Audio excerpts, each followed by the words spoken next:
सवारीचा घेतला पावला निया वाळवंटी तुझी सावली कळा भेट घेण्या भीमेची निघाली तुझ्या राम घोषात इंद्रायणी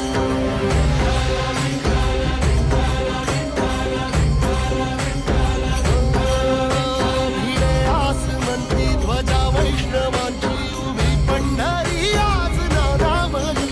तुझे नाव ओठी तुझे रूप जीवाला तुझी आस गाला गली